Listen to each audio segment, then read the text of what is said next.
Hi అండి, welcome back to Anusha Ram Cherukuri. నేను మీ అనుష.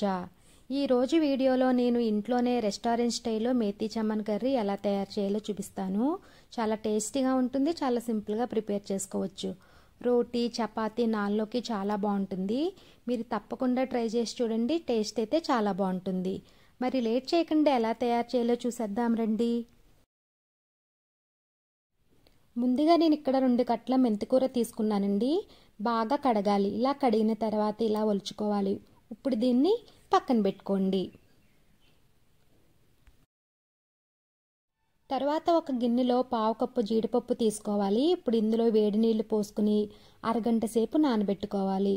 అరగంట తర్వాత మిక్సీ జార్లో వేసుకుని మెత్తగా గ్రైండ్ చేసుకుని పక్కన పెట్టుకోండి.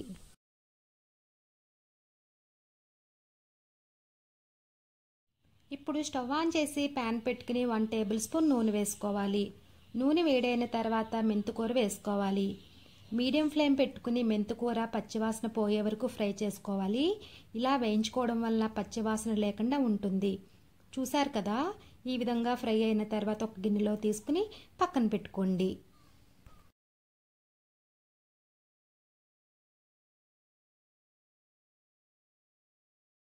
ఇప్పుడు అదే ప్యాన్లో కర్రీకి సరిపడినంత నూనె వేసుకోవాలి.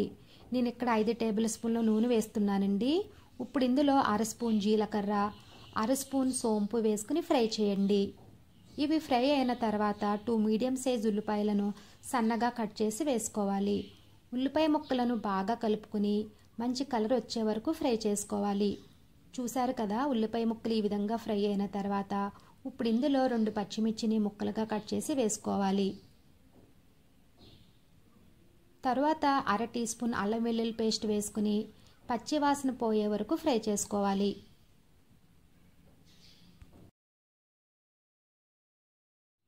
అల్లం వెల్లుల్లి పేస్ట్ కూడా ఇలా ఫ్రై అయిన తర్వాత ఇప్పుడు ఇందులో 2 మీడియం సైజు టమాటాలను చిన్న ముక్కలుగా చేసి వేసుకోవాలి. టమాటాలను కూడా బాగా సాఫ్ట్గా అయ్యే వరకు మగ్గించుకోవాలి. చూసారు కదా, ఈ విధంగా టమాటా ముక్కలు మగ్గి ఆయిల్ చక్కగా పైకి తేలింది. ఇప్పుడు ఇందులో 1 స్పూన్ ధనియాల పొడి, 1/2 స్పూన్ జీలకర్ర పొడి, 1/2 spoon garam masala, 1/2 teaspoon పసుపు, రుచికి సరిపడినంత ఉప్పు, 1 స్పూన్ కారం వేసుకోవాలి. ఇప్పుడు ఇందులో 2 టేబుల్ స్పూన్ల వాటర్ వేసుకుని అంతా బాగా కలుపుకుని 1 నిమిషం మసాలాలన్నీ ఫ్రై చేయండి. ఇలా ఫ్రై అయిన తర్వాత ఇప్పుడు ఇందులో 1 టేబుల్ స్పూన్ కస్తూరి మేతి వేసుకుని బాగా కలిసేలా కలుపుకుని మరో 1 నిమిషం ఫ్రై చేయండి. చూసారు కదా, ఆయిల్ కూడా చక్కగా పైకి తేలింది. ఇప్పుడు ఇదంతా ఒకసారి కలుపుకుని మనం ముందుగా మిక్సీ పట్టుకున్న జీడిపప్పు పేస్ట్ వేసుకోవాలి. తరువాత 1 కప్పు వాటర్ వేసుకుని బాగా కలుపుకోవాలి. ఇలా కలుపుకున్న తర్వాత ముందుగా వేయించుకున్న మెంతికూర కూడా వేసుకుని బాగా కలుపుకోవాలి.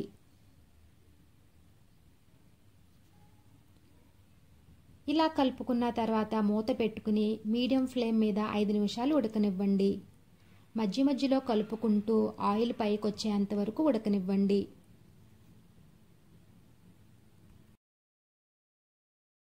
చూసారు కదా, ఆయిల్ కూడా పైకి తేలింది. ఇప్పుడు ఇది ఒకసారి కలుపుకుని ఇప్పుడు ఇందులో సన్నగా తురుముకున్న పన్నీరు వేసుకోవాలి. నేను ఇక్కడ 150 గ్రాముల పన్నీరు తీసుకున్నానండి. తరువాత 2 టేబుల్ స్పూన్స్ పాల మీద మీగడ వేసుకున్నానండి. మీ దగ్గర ఫ్రెష్ క్రీమ్ ఉన్నా సరే వేసుకోవచ్చు. తర్వాత 1 టేబుల్ స్పూన్ నెయ్యి వేసుకుని బాగా కలుపుకోవాలి. ఇలా కలుపుకున్న తర్వాత 1 నిమిషం ఉడకనివ్వండి. మనం పాల మీద మీగడ వేసుకున్నాం కదండి, ఎక్కువసేపు కుక్ చేయకూడదన్నమాట. 1 నిమిషం ఉడికితే సరిపోతుంది. చూసారు కదా, ఈ విధంగా ఉడికితే సరిపోతుంది. ఇప్పుడు స్టవ్ ఆఫ్ చేసుకుని సర్వ్ చేసుకుంటామేనండి. అంతేనండి, ఎంతో టేస్టీగా ఉండే రెస్టారెంట్ స్టైల్లో మేతి చమ్మన్ రెడీ అయింది. చాలా సింపుల్గా ఇంట్లోనే తయారు చేసుకున్నాం కదా. ఇది రోటీ, చపాతీ, బటర్ నాన్, ఫ్రైడ్ రైస్ అన్నింటిలోకి చాలా చాలా బాగుంటుంది. ఈ రెసిపీని మీరు కూడా ట్రై చేయండి. ఈ వీడియో కనుక మీకు నచ్చినట్లయితే లైక్ చేయండి. అలాగే మీ ఫ్రెండ్స్కి, రిలేటివ్స్కి షేర్ చేయండి. అలాగే కామెంట్ చేయండి. మరిన్ని యమ్మీ రెసిపీస్ కోసం మా ఛానల్ని సబ్స్క్రైబ్ చేయండి. Thank you for watching.